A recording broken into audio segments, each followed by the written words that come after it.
Bismillahirrahmanirrahim. Alhamdulillahirabbil alamin wassalatu wassalamu ala asyrafil anbiya'i wal mursalin sayyidina wa maulana Muhammad wa ala alihi wa ashabihi ajma'in. Rabbi shrah li sadri wa yassir li amri wahlul 'uqdatam min lisani yafqahu qawli. Nah, teman-teman, kita jumpa lagi di pemikiran hukum Islam modern ya. Di sini kita akan ngebahas tentang tantangan hukum Islam di era modern ya. Sebelum ke sini kita flashback kembali ya. Sebelumnya bahwasanya periode sejarah Islam itu ya terbagi menjadi 3 ya. Periode pertama itu adalah periode keemasan ya, yang kedua adalah periode kemunduran, dan yang ketiga adalah periode kebangkitan ya. Islam ini akan bangkit. Nah, kita sekarang akan membahas tentang periode yang ketiga ini, yaitu tentang kebangkitan Islam di era modern. Tetapi ada beberapa tantangan ya tentang bagaimana Islam ini akan bangkit di era modern ini. Tantangan ini berasal dari pertama itu dari internal dan yang kedua dari eksternal ya, di sini. Nah, selanjutnya teman-teman ya.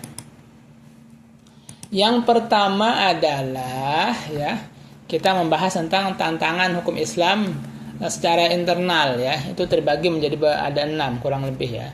Pertama adalah ini, hukum Islam itu sudah bercampur baur dengan hukum adat setempat. Ini. Bahkan kita ya yang udah ratusan tahun, mungkin ribuan tahun di Indonesia ini ya, sudah bercampur dengan Islam sudah sejak lama ya. Ada beberapa orang ya, bahkan banyak ya, ini orang Islam yang nggak tahu apakah ritual ini sesuai hukum Islam atau hanya hukum adat setempat saja ya ini. Nah, ini contohnya apa ya? Contohnya kayak orang pesta pantai ya, selamatan pantai tapi motong kerbau terus dilempar ke laut ya ini. Nah, terus lagi didoa-doain, minta doa, minta berkah ke laut ya ini. Atau lagi ketika ada pohon gede ya, pohon besar itu dikasih sesajen segala macam ya, nanti dikasih doa-doa ya ini. Nah, ini kan apa namanya, yang berdoa mungkin pakai peci apa segala macam ya. Ini padahal kan ini kan hukum adat ya, mungkin hukum sebelum Islam datang. Tapi penganutnya nggak tahu mana yang apa yang syirik atau yang murni Islam ya, itu nggak terlalu tahu ya. Ini sudah bercampur baur ya. Ini sangat berbahaya ya. Nah, nanti inilah yang akan kita bereskan, bagaimana meluruskan akidah ya, hukum Islam. Oh, ini hukum Islam yang benar, oh ini adat yang tidak bagus ya. Memang ya, adat ini ada 2, ada adat yang bagus ya, yang tidak masalah menurut Islam ya, ada adat yang bermasalah. Yang tidak masalah seperti apa? Contohnya kayak anggaplah bertahlil ya, ini hari pertama, kedua, ketiga, ketujuh ya, ini kan membaca tahlil, tahmid, takbir ya, ini itu enggak masalah. Yang masalah itu adalah menyunahkan ya. Contohnya kalau bukan tanggal ke-7 dari kematian itu tidak sunnah ya, atau itu apa ya, kayak wajib atau apa ya, itu tidak pas ya. Tapi hanya mengatur waktunya saja, kayak kita kuliah ya, kuliah hari di Sabtu saja atau kuliah di Senin, Jumat, Kamis ya, enggak masalah. Ya. Nah, ini ya tantangannya pertama ya, campur aduk antara hukum Islam dan hukum adat, sehingga menyulitkan bagi umat Islam ya yang tidak sekolah ya, ini mana yang hukum Islam, mana yang hukum adat ya. Selanjutnya adalah yang kedua ya teman-teman ya. Mana ini? Ini yang kedua ya. Yang kedua adalah hukum Islam umumnya tidak berlaku pada negara yang mayoritas penduduk Muslim seperti Indonesia. Nah, ini musibah ya. Orangnya Islam, mayoritasnya Muslim, tapi tidak memberlakukan hukum negaranya sesuai dengan hukum Islam ya. Kalau kita lihat ya, hukum Indonesia ini kan itu banyak bersumber dari hukum Barat ya, hukum Belanda ya ini. Ya, tapi alhamdulillah aja sekarang ini ada beberapa kebijakan ya yang sesuai dengan hukum Islam. Contohnya ya, kayak orang membunuh ya, ketika membunuh itu kan dalam hukum Islam kan berlaku kisos, ketika membunuh dia harus dibunuh juga. Ini nyawa dibalas dengan nyawa ya ini. Nah, itu di Indonesia tidak berlaku ya. Yang berlaku hanya ketika dia membunuh secara membunuh kayak pembunuhan berencana ya, barulah nanti balasannya hukumannya itu adalah dibunuh juga ya. Ini ya sedikit demi sedikit lah ya kita merubah hukum kita ini sesuai dengan hukum Islam ya. Karena tujuan hukum Islam itu adalah demi kemaslahatan ya, kemaslahatan umat manusia itu sendiri ya. Seandainya kita kayak hukum qisas ya, kita tidak berani membunuh orang lain. Kenapa? Karena ketika dia mati, kita juga akan mati, akan dibunuh. Kan orang nggak berani kan. Ini. Itu yang kedua ya. Ini tidak berlaku. Sayang sekali ya hukum Islam itu tidak berlaku di mayoritas penduduk Muslim. Ya. Selanjutnya adalah yang ketiga ya. Ini adalah belum munculnya kader mujtahid. Ya, ini yang serius ya. Ini. Bagusnya lagi ya kita doakan ada seorang mujtahid yang mutlak ya yang beginilah yang bisa membawa kejayaan Islam ya. Ini ya kita emang sulit ya mujtahid mutlak itu. Ini dia harus menguasai 40 mata kuliah ya, 40 fan ya, ini tentang masalah keislaman dari akidah ya, usul fikih, qawaid dan sebagainya sampai 40 ya. 40 mata kuliah ya ini. Nah, kalau seandainya susah ya paling tidak kita harus ijtihadnya itu secara kolektif ya. Jangan sampai permasalahan umat, problematika yang terjadi zaman sekarang ini tidak bisa diselesaikan oleh Islam. Kenapa? Karena minimnya pengetahuan seorang ulama ya. Atau kesulitannya dia berijtihad ya. Kalau ijtihadnya sendiri-sendiri emang agak susah. Coba kalau ijtihadnya kolektif berjamaah ya, kayak MUI ini ya. Jadi banyak terselesaikan problematika yang terjadi di masyarakat ini ya. Yang keempat adalah ya, ini belum adanya kepercayaan ya kepada penegak hukum, khususnya lembaga hukum peradilan Islam. Nah, ini. Selama ini kan ketika ada hukum jinayah ya, atau tindak pidana kembalinya di pengadilan umum ya kalau nggak salah ya. Ini bukan di peradilan Islam ya. Peradilan Islam ini hanya berlaku ketika perceraian dalam Islam baru kembali ke peradilan Islam. Nah, nanti harapannya ke depan ya peradilan Islam itulah peradilan yang terakhir ya, yang menentukan segala aspek ya, bukan hanya aspek ekonomi, pernikahan ya, juga masalah jinayah ya, ini tindak pidana ya. Ini kita masih belum ke sana ya. Yang kelima adalah dunia Islam masih menganggap rendah tentang hukum Islam atau sarjana hukum Islam ya. Dan ini masih alhamdulillah ya. Kalau dulu ya, ini bahkan kalau sekarang ini kan sarjana hukum Islam itu diperlukan ya. Untuk apa ya? Untuk membahas, untuk mengatasi masalah keuangan Islam ya, keuangan syariah ya. Ini. Nah, kalau dulu kan enggak, semuanya konvensional segala macam ya. Sekarang sudah alhamdulillah ya. Terbuka matanya ya, ini terbuka hatinya tentang keharaman riba ya, maisir, goror ya. Pada berlomba-lomba bertanya kepada ulama ya, sarjana ekonomi Islam ya, untuk mengetahui hukumnya seperti apa ya. Sekarang dalam sisi ekonomi sudah bagus ya. Tinggal masalah tentang jenayahnya dan hukum yang lainnya ya. Ini.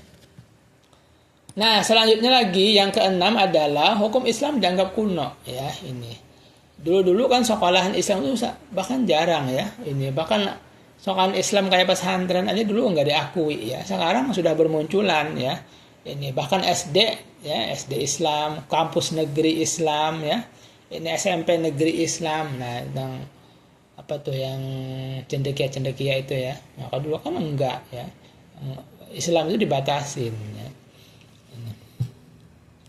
Nah, selanjutnya ya. Di sini juga teman-teman ya. Tadi kan ada 6 ya, eksternal ya. Nah, sekarang tantangan tadi kan tantangan internal ya, 6 tantangan internal. Nah, kalau sekarang kan ada tantangan eksternal ya, ini. Bagaimana orang luar menyikapi tentang hukum Islam ini ya. Yang pertama itu adalah dari orientalis ya. Ini beberapa orientalis ya, 3 yang akan kita bahas. Yang pertama itu adalah dari N.J. Coulson ya. Dia apa? Mengatakan bahwasannya ya, hukum Islam ini adalah murni kehendak Tuhan tanpa adanya tujuan untuk kemaslahatan manusia. Nah ini, padahal enggak ya. Emang itu murni dari Tuhan, dari Allah Ta'ala, tapi itu hukum itu adalah untuk kemaslahatan umat manusia. Ini kan, contohnya kayak kisos tadi ya, menjaga nyawa orang ya, maka dia harus dihukum. Dia akan mati ketika membunuh orang lain itu biar menjaga nyawa orang ya. Ini perzinahan segala macam, dirajam ya, agar tidak terjadi pencampur adukan keturunan ya, menjaga kehormatan orang lain ya. Ini kan tujuannya kan untuk kemaslahatan manusia ya, menghindari riba ya. Contohnya dia orang miskin itu nggak tercekik ya hidupnya, ini nggak masalah gitu. Nah ini dia salah membaca ya, melihat tentang, dan menurut kacamata dia Islam itu kayak begini, enggak ya, justru sebaliknya ya, sesuai dengan demi kemaslahatan manusia itu ya. Dan yang kedua adalah, dari orientalis yang kedua adalah care ya ini. Nah care ini berpendapat bahwasannya ya, Islam itu, hukum Islam itu bersifat idealitas ya, ideal ya, sempurna, tapi tidak bisa dijangkau. Padahal enggak ya, dia sempurna dan bisa dijangkau ya. Dan dia juga berpendapat terhindar dari positivisme ya, keilmiahan. Padahal enggak juga. Ingat enggak ketika kita belajar usul fikih ya, sumber hukum itu ada dua ya. Pertama adalah hukum nakli dan yang kedua adalah hukum akli. Hukum nakli itu apa? Itu adalah bersumber dari Al-Quran dan hadis ya. Sementara hukum akli itu adalah hukum yang rasional sesuai dengan akal, masuk akal ya. Karena tadi hukum Islam itu demi kemaslahatan umat manusia ya. Ini. Kenapa kita nggak tahu apa ini ya? Karena kita nggak tahu hikmahnya. Ya, itu masalahnya ya. Masalah kita nggak secara komprehensif memahami Islam, memahami hukum Islam ya. Akhirnya kita menyalahkan Islam ya, padahal keminiman pengetahuan kita ya. Dan yang ketiga adalah, ini orientalis yang ketiga apa? Ini dari John Samson. Nah ini dia mengatakan apa ya? John Samson ini mengatakan adalah sistem hukum yang tidak sempurna ya. Hukum Islam itu merupakan sistem hukum yang tidak sempurna, padahal tidak ya. Allah Subhanahu wa taala hanya mengatakan Islam saja yang agama yang sempurna. Al-yawma akmaltu lakum dinakum ya. Ini ya, wa atmamtu alaikum ni'mati wa raditu lakumul Islam madina.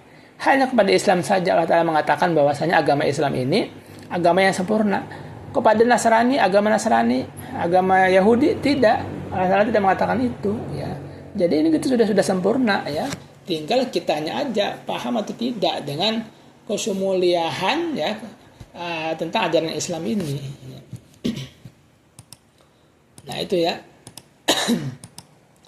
Dan juga ya di ayat yang lain ya, summa ja'alnaka 'ala syari'atin minal amr fattabi'ha wa la tattabi' ahwa alladziina la ya'lamun. Kata Allah Ta'ala, apa kami jadikan ya engkau ini Muhammad ya mengikuti satu syariat ya, peraturan ya dari agama itu, maka ikutilah, janganlah mengikuti omongan-omongan atau keinginan-keinginan hawa nafsu orang-orang yang tidak mengetahui ya. Kayak orientalis tadi, omongan keinginan kafir Quraisy tadi ya, ini mengikuti kayak begini aja Islam, kayak begitu aja Islam. Mereka tuh nggak tahu apa-apa ya, nggak tahu tentang kemaslahatan Islam, kemaslahatan umat ya, ikutin aja ajaran yang Allah Ta'ala berikan. Nah selanjutnya teman-teman ya, ini jadi ada peluang mengatasi tantangan hukum Islam. Ini kan ada tantangan kan ini tadi. Yaitu apa ya ini. Nah di sini ada beberapa faktor ya, bagaimana kita bisa mengembalikan kejayaan Islam itu ya. Ini mengembalikan kejayaan Islam, kejayaan yang menjadi kejayaan era keemasan lah seperti dulu ya. Ini ada 5 faktor ya. Ini pertama adalah kita harus mengoptimalkan fungsi ijtihad ini. Kalau dia tidak bisa berijtihad fardi ya, ijtihad mutlak atau enggak bisa ya, ijtihad fardi perorangan ya, paling tidak kita ijtihadnya itu kolektif ya, karena problematika yang terjadi di umat ini ya, itu harus diselesaikan ya, masalah-masalah ekonomi ya, masalah tindak pidana segala macam itu harus diselesaikan ya. Ini. Dan yang kedua adalah ini perlunya penyatuan pendapat di antara mazhab-mazhab ya dan kepastian hukumnya. Ya, semuanya bersatu, satukan pendapat ya bagaimana bagusnya, apa hukum yang cocok, yang ideal ya itu yang kita pegang ini. Dan yang ketiga adalah perlunya rasionalisasi hukum Islam, kan? Ikhtilafu ummati rahmatun, ya kan di sana kan ya. Artinya apa ya? Ya kita hukum Islam jangan sampai tidak rasional ya. Cari sesuatu hukum Islam yang rasional dengan kemaslahatan umat yang sekarang ya. Masih banyak itu pendapat-pendapat ulama ya. Ini ada yang rasional ya itu yang kita ikutin ya. Karena tujuannya adalah untuk kemaslahatan umat. Dan selanjutnya adalah yang keempat, ini adalah perlunya penyusunan hukum-hukum syariah ya. Kayak hukum fikih disusunkan dalam jadi bab-bab yang jelas ya. Ini kita ada ya di sudah ulama-ulama itu membuat namanya Al-Mawsu'ah Al-Fiqhiyah Kuwaitiyah. Itu permasalahan fikih klasik itu semuanya ada di sana ya ini. Tinggal yang lain-lainnya saja lagi ya, kayak fikih jenayah atau masalah tentang hukum jenayat itu kayaknya masih belum ada ya ini. Nah, yang kelima adalah ini perlunya mencetak kader fuqaha dan ulama. Sekarang ya alhamdulillah sudah ada ya dari dapat sokongan dari pemerintah tentang kaderisasi ulama ya, memberikan beasiswa. Dan harus lebih banyak lagi. Karena mereka inilah fuqaha dan kader fuqaha dan ulama inilah yang akan membawa bangsa Indonesia ini menjadi bangsa yang adil, makmur, sejahtera ya. Insya Allah sejahtera ya. Ini dan pasti itu kalau kita berpedoman kepada hukum Islam ya, ini insya Allah kita sejahtera. Maksudnya apa? Islam memerangi riba ya. Kita hidup bisa sejahtera tanpa riba. Nah, kayak begitu ya. Islam menghormati nyawa orang lain ya. Ini kita bisa hidup damai ya, tanpa ada was-was ya. Ini dengan masalah aturan Islam tadi ya. Mungkin ini aja yang Ana sampaikan ya, teman-teman ya. Nanti kita akan jumpa lagi ke bab selanjutnya, yaitu adalah Islam dan tradisi kontemporer ya. Kalau ada permasalahan, pertanyaan bisa di di chat di grup ya. Syukran jazakumullah khairan. Aqul lakum assalamualaikum warahmatullahi wabarakatuh.